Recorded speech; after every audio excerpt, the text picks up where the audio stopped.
বেগুন চাষে বেশি লাভবান হওয়ার জন্য কি করবেন বন্ধুরা? হরমোন বুস্টার টুটি ব্যবহার করবেন, প্লাস হচ্ছে এনপিকে 05234।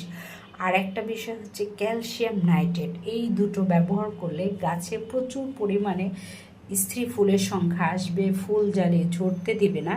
এটা হচ্ছে লিটারে 4 গ্রাম করে পুরো গাছে স্প্রে করে দিবেন, তাহলে প্রচুর পরিমাণে ফুল জ্বালিয়ে আসবে। গাছের পাতা হলুদ হয়ে যাওয়া, এই ধরনের সমস্যার ক্ষেত্রে আপনি সাইড থেকে পুড়ে পুড়ে আসা, এক্ষেত্রে সাপ এই ফাঙ্গিসাইডটা স্প্রে করবেন।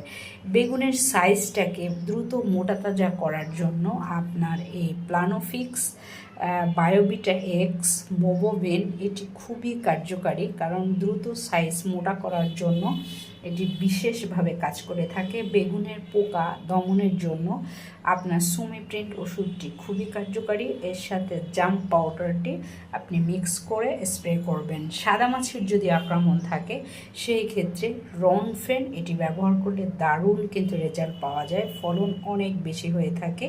পাতা কোঁকড়ানোর সমস্যা যদি থেকে থাকে, গাছের পাতা হলুদ হয়ে থাকে, স্টেপ 2 প্লাস প্লাস সাপ আর পাতা কোঁকড়ানোর সমস্যার জন্য কাকা এটি ব্যবহার করবেন।